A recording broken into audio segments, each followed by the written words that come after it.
today I'm going to be teaching you how often you should be training, both in general and per muscle. And I'm also going to be teaching you about all of the volume landmarks for each individual muscle as well. So I'm basically going to be teaching you how much work you should be doing in a given week for every body part and how to break that down into your training frequency. So this is going to be a very significant class for you with your fitness programming skills. So let's get right into it. The first thing I want to teach you is about frequency. And to start with that, I want to bring up a study that was done on frequency called Influence of Resistance Training Frequency on Muscular Adaptations in Well-Trained Men by Dr. Brad J. Schoenfeld et al.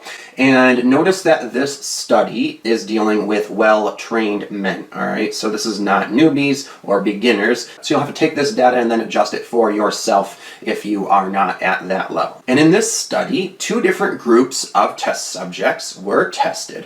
One in which each muscle was trained 1 time per week, and another in which each muscle was trained 3 times per week. And with both of these test groups, the volume was equated, which means they were doing the same exact weekly volume, just with these different frequencies, okay? So with a different spread. And if you've been taking this program in a linear fashion, as you should be, and going through all of the classes before this one, you should have taken the class on training splits. And it should come as no surprise to you that the higher frequency group, training at 3 times per week, showed more gains than those who only trained each muscle 1 times per week. Therein, 3 times per week, or a Monday, Wednesday, Friday full body split, is an ideal frequency for people who are training for general purposes, who just want to keep it simple and do the same frequency all the time and not do very much progressive overload with volume. So that is why traditional bodybuilders often used to do a Monday, Wednesday, Friday full body split. Now it's worthy of note here that this is not the only study on frequency that has been done, but it is the best one that I could find and the only one really worth citing, because all of the other frequency studies that I have found were actually testing untrained subjects or testing strength and not hypertrophy. The scientists who test untrained subjects do not realize that they're all basically going to show similar hypertrophy adaptations no matter what the training variables. Okay, that is why it is so important for scientists to be testing people who have already been trained. Newbies will always show similar gains, or what are called newbie gains, no matter what kind of training or the volume or frequency or whatever the variables are. And this has been shown in plenty of studies with untrained subjects. And so when you're looking at studies on hypertrophy training and such, you need to make sure that the people who did the testing were testing trained athletes. And that is why people like Dr. Brad J. Schoenfeld and Ed Helms and people who are actual athletes themselves and understand these things are putting out the best studies on this. And then when it comes to studies that are testing strength and not hypertrophy, well, frequency and strength training have a very different relationship between frequency and hypertrophy training. All right, so having a higher frequency does not cause more strength gains. All right, rather the opposite. You want a low frequency for that, whereas increasing frequency will cause significant gains in hypertrophy adaptations. So it's important to know these things when combing through the academic literature so that you do not get misled by a study that is giving you bad information because it's testing the wrong subjects, or confusing strength and hypertrophy, which are two very different adaptations. And unfortunately, the scientific community is really only now in this generation beginning to understand that hypertrophy and strength are different adaptations. And actually, if you go to the library and look up old school bodybuilding books, you'll find that they actually talk about strength training and bodybuilding as one and the same. Because back then, that's what they thought. All right, and old school bodybuilders were oftentimes doing a mix of strength training and hypertrophy training. You know, if you were to listen to Arnold Schwarzenegger talk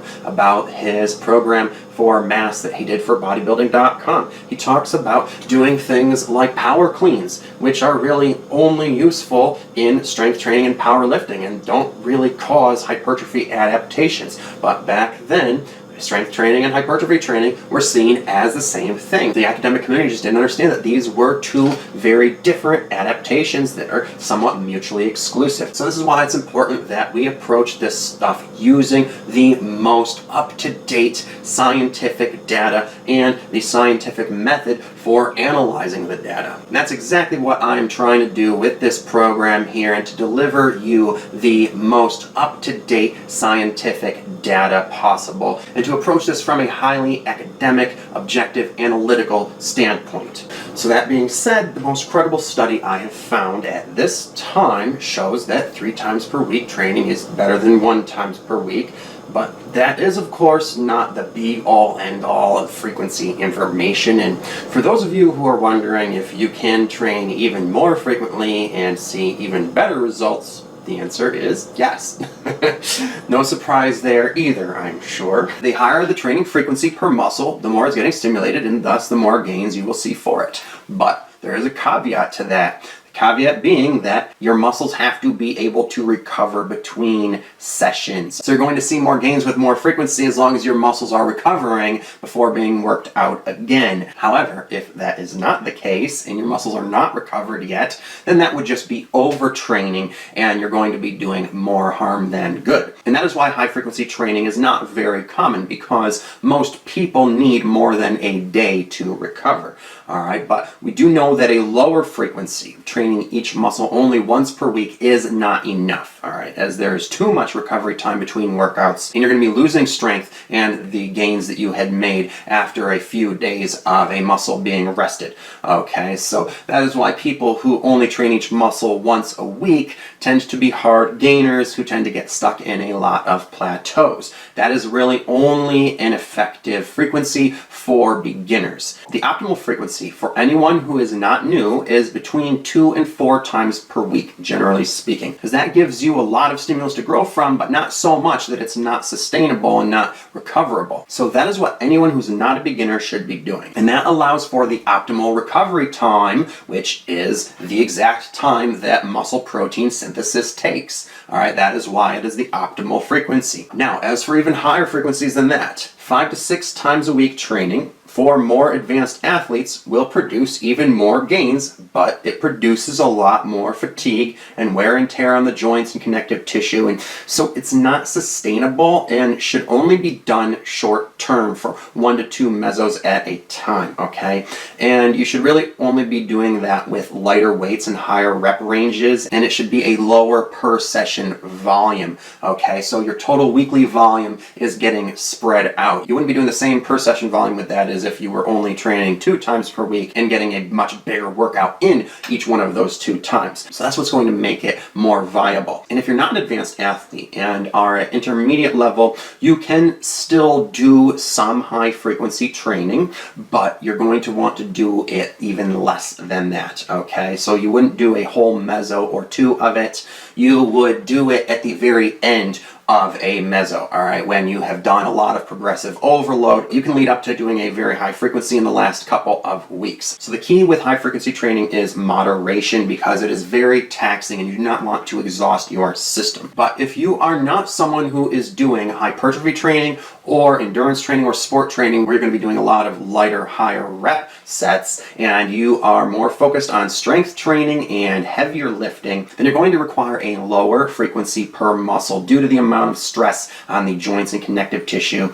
and the fatigue that those heavy weights cause. Heavy weightlifting and strength training require more recovery time, okay? So you would need 72 hours between each session. Now, that is per muscle. So you could be doing strength training 6 times a week if you were doing a push-pull split, so that every muscle has 72 hours between it. But you wouldn't be doing a full body or upper-lower split like you would be doing for other types of training. So the heavier you are lifting, the lower the frequency, and the lighter you are lifting, the higher the frequency you can handle. Okay, just like with volume. All right, when you are lifting heavier, you're going to be doing a lower volume, but with lighter lifting, you can do a higher volume. And it is with the higher volumes that a higher frequency is optimal. And also, of course, the more advanced you get, the higher frequency you can handle, just like volume. So higher frequency is ideal for higher volume in order to really spread it out throughout the week. And during an accumulation phase of mass gaining, at the beginning of the year, you should be training at a higher frequency.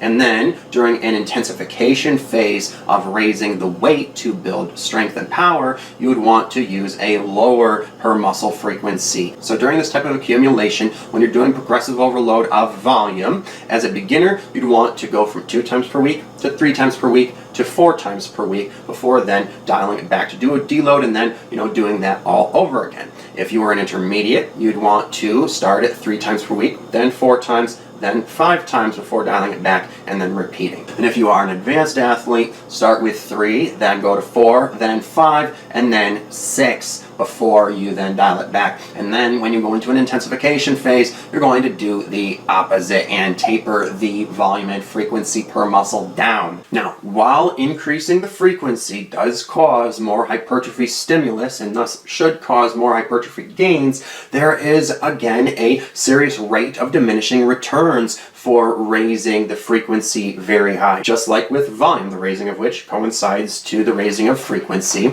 And when you're also doing very high frequency training, the stimulus to fatigue ratio goes up a lot. So what is going to be happening when you raise the frequency so much and are doing a high frequency training? You're going to be causing a little more hypertrophy at best, but be causing a lot more fatigue. So for that reason, for most people who are not professional athletes or trying to become professional athletes, it just might not be worth it. I actually saw one study which showed similar hypertrophy adaptations when training at 3 times per week or 6 times per week. So while there may be some difference between the hypertrophy adaptations that are made when you're training 5 or 6 times a week versus 3, it's only going to be a little bit, so much that it might not be noticeable for a lot of people. And, it would really take some advanced training technique at that point, and is something that would really only be beneficial for competitive athletes who are really concerned with getting, even the slightest edge on any opponents, which can then mean the difference between placing first or second or third, as is what is the case with competitive athletes. So for instance, for speed athletes, they're oftentimes trying to shave a fraction of a second off of their time, and that is very important to them, okay? So that is the kind of difference that it makes at that point. But as I said, you're dealing with a serious law of diminishing returns when you go from 3 or 4 times per week to 5 or 6, all right? So if you are not that serious about your training and do not have goals that you're very gung-ho about, like competitions, it might not be worth it for you. So like I said before, 3 times or maybe 4 times per week is really optimal. You're not going to be getting that much more gains when you increase the frequency beyond that. If you are getting more gains, they might not be noticeable. And high frequency training is really more about being able to modulate high volumes into a manageable spread. So for instance, think about doing 20 or 25 sets per muscle. You really couldn't do that if you were only training 1 or 2 or 3 times per week, but if you were training 4 or 5 or 6 times per week, that volume becomes more manageable because it becomes more spread out. So higher frequency makes higher volume more manageable. And this can even be useful if you are just at your MAV, okay? Think about like doing 15 sets per muscle. You wouldn't want to do that if you were only training once or twice per week. But at 3 times per week, that becomes 5 sets every session. At 5 times per week, that's only 3 sets per session. So that's one of the main ways that high frequency training is very useful. It's also useful because it gives you a higher degree of consistency, and thus you are stimulating your muscles more consistently, which is much better than less consistency. And also for people who are looking to be healthy and train to be fit. Maybe you're not looking to do high volume to create huge hypertrophy adaptations so that you can compete in bodybuilding contests, but to be healthy, you do need some exercise every day. And if you're someone like me who has a desk job where you would otherwise be sedentary on any day that you don't exercise and basically, stagnating in your chair, well, that could be another reason why high frequency training might be a good choice for you. You can do just a couple few sets per muscle every single day just to stay healthy and fit. And that will work out actually great for those of you who are just training for health purposes. And there was a time where I was doing that, and it helped me to stay really healthy and feel really great in my body. And it also left a lot of energy for me to do other sports that I wanted to be doing. Okay, so I would basically be doing like 3 pushes and 3 pulls and then like 3 or 4 legs per day. And then, once or twice or 3 times a week, I would do some other accessory work for my arms and shoulders. And that was just a great routine for me to do every single day, like 5 or 6 days a week. And like I said, it kept me healthy and fit, and it left me enough energy to do any other sports that I wanted to do. So you can do a high frequency of a low volume every single day, and that will really help you to stay healthy and fit and feel great. So if you work a desk job and doing the 3-day-a-week split means that there's going to be 4 days a week that you're not getting any exercise at all, I would opt for a higher frequency, and that can be really great for you. Just as long as you're not doing too much exercise every day and not recovering properly from day to day and causing fatigue to build up, as fatigue is cumulative, and causing aches and pains and issues with your connective tissue, as that would be self-defeating. But when done properly, high frequency training is really great, and I'm a huge proponent of it because it is good for your health to get a little bit of exercise every day. It's good for hypertrophy training to be really consistent and be getting your muscles stimulated every day as long as you are doing the right dose of volume.